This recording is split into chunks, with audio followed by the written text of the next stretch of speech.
Pertama kalinya tiba di rumah mertuanya. Mertuanya mengendarai tank untuk menemuinya. Ini membuat pria itu takut. Tetapi ketika ayah mertua melihat dia adalah orang Cina, mertuanya sangat terkejut.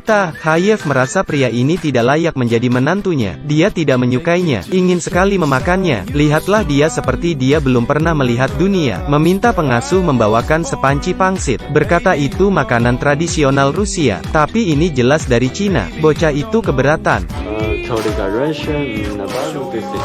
Mempermalukan Hayev. Hafe kesal dan mengambil tisu. Apakah ini juga buatan kalian?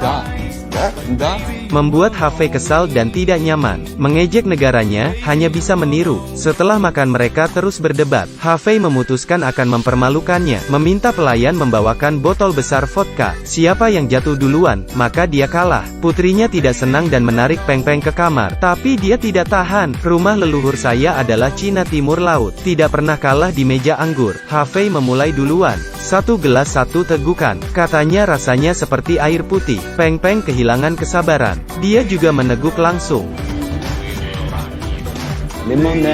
Kemudian mereka terus bertaruh, secangkir demi secangkir tanpa nafas. Melihat bocah ini belum menyerah, Haif menambah tantangannya, bermain pantun. Pembantu Julia mengejeknya, ini tidak ada di negaramu kan? Julia tercengang. Haif tidak berdaya dan terus mengajaknya minum. Semakin banyak minum, semakin kuat. Tidak ada yang mau kalah. Ruben melihat tuannya tak sanggup lagi, lalu berkata mereka seimbang. Haif yang awalnya ingin mengalahkannya. Sepertinya bocah ini bukan lawan yang mudah.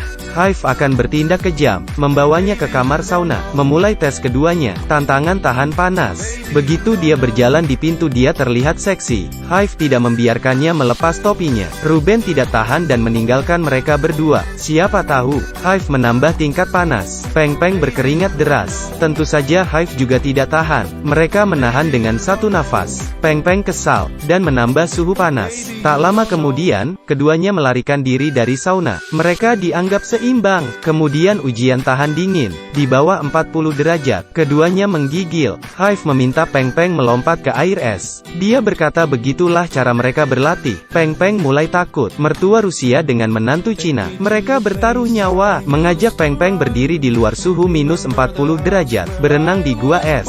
Melihat Peng-Peng tidak melompat, dia menggigil dan melompat. Setelah melompat mereka berteriak kedinginan. Haif menarik Peng-Peng ke air, lalu bergegas naik ke atas, menekan kepala Peng-Peng agar tidak naik. Untungnya Elsa segera datang. Haif pun melepaskannya. Beberapa tantangan ini tidak bisa mengalahkannya. Haif mulai memikirkan rencana lain, membawa mantan pacar putrinya Sergei, menyiapkan mobil dan juga bunga, meminta Sergei merusak hubungan mereka. Berkata Sergei adalah cinta pertamanya Elsa. Elsa merasa jijik melihat Sergei, lalu memintanya pergi. Tetapi Sergei berkata mobilnya rusak, perlu tinggal di rumahnya beberapa hari. Haif membantunya di samping. Katanya dia butuh bantuan berburu nanti. Peng-Peng tidak mungkin bisa membantunya. Melihat dirinya diejek lagi, Peng-Peng ingin ikut bersama mereka. Tapi begitu masuk ke mobil, mereka mengerjainya. Semua orang memakai helm baja, melirik ke arah Haif. Pengemudi sengaja membawa mobil dengan ugal-ugalan. Tim lainnya baru mengerti arti helm ini. Setelah turun dari mobil, semuanya muntah. Malam harinya, beberapa orang datang ke sebuah kabin. Namun kabin itu hanya bisa muat 3 orang. 2 orang bisa tidur di dalam mobil. Pengemudi ditempatkan di dalam mobil. 4 sisanya harus beradu. Siapa yang bisa menembak kaleng ini? Siapa yang bisa tidur di kabin yang hangat? Haif dan Ruben memiliki pengalaman menembak. Menembak target dengan mudah.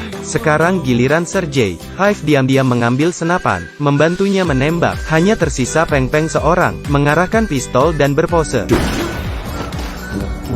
Dan dia hanya bisa tidur di dalam mobil. Bukan hanya tidak bisa tidur, pengemudi di samping bahkan mendengkur. Siapa sangka, Haif yang tidur di kabin, mendengar Sergei mendengkur keras, dan sulit dibangunkan. Haif yang marah menggaruk kepalanya. Dia ingin sekali menembaknya. Ketika pagi hari, Sergei melompat senang, dan Haif kelelahan. Dia meminta Peng-Peng naik ke atas dan mengamati binatang buas. Sedangkan yang lain asik barbek. Peng-Peng yang tidak tidur sepanjang malam, terbangun, dan melhat seekor beruang hitam. Untungnya, anjing itu datang menyelamatkannya. Tetapi dia bukan tandingan beruang ini. Peng Peng berteriak menyuruh anjing itu pergi. Tetapi anjing itu tidak mau. Melihat anjing ini dalam bahaya, dia seketika membidik beruang hitam.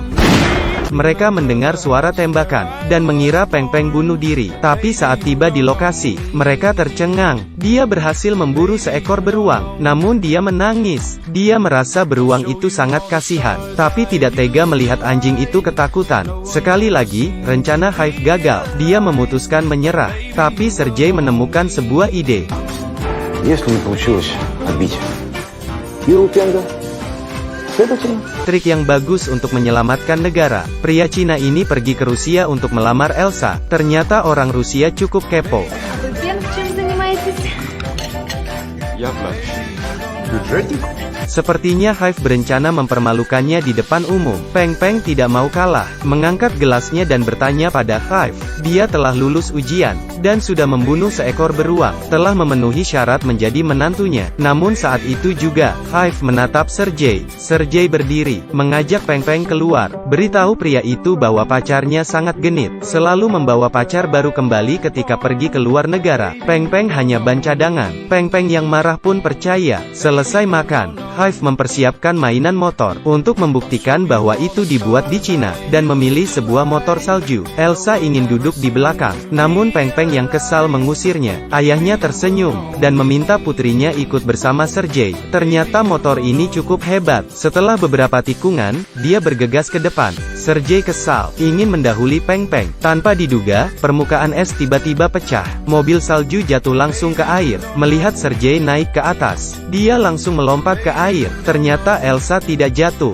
Peng Peng tidak bisa berenang. Untungnya Hive menolongnya, mengeluarkan dia dari air. Peng Peng ingin menunjukkan ketulusannya kepada mertuanya, tapi dia mendengar percakapannya dengan Sergei. Ternyata semua itu adalah rencana Hive. Hive pun mengatakan, dia dan putrinya tidak mungkin sejalan. Mereka tidak akan bahagia. Dia meminta Peng Peng meninggalkan putrinya. Peng Peng putus asa. Dia pun pergi membawa kopernya. Sebelum pergi, dia menulis sepucuk surat. Berpaling tidak melegakan. Sebaliknya akan patah hati. Dunia berutang padaku sesuatu, tetapi itu bukan kamu. Hive membaca surat ini. Akhirnya dia merasakan cinta bocah kepada putrinya. Dia membawa tank, menghentikan mobilnya. Tapi dia punya satu ujian terakhir. Mengetahui adik Peng Peng akan datang, Hive menyiapkan polisi untuk menangkapnya. Dia ingin melihat sikap Peng Peng terhadap kerabatnya. Peng Peng ingin pergi ke kantor polisi, namun Hive membawa kabur mobilnya. Ternyata tidak disangka, dia membawa tank ke kantor polisi, tetapi polisi menolak melepaskannya. Hive memprovokasinya, membuat Peng Peng marah,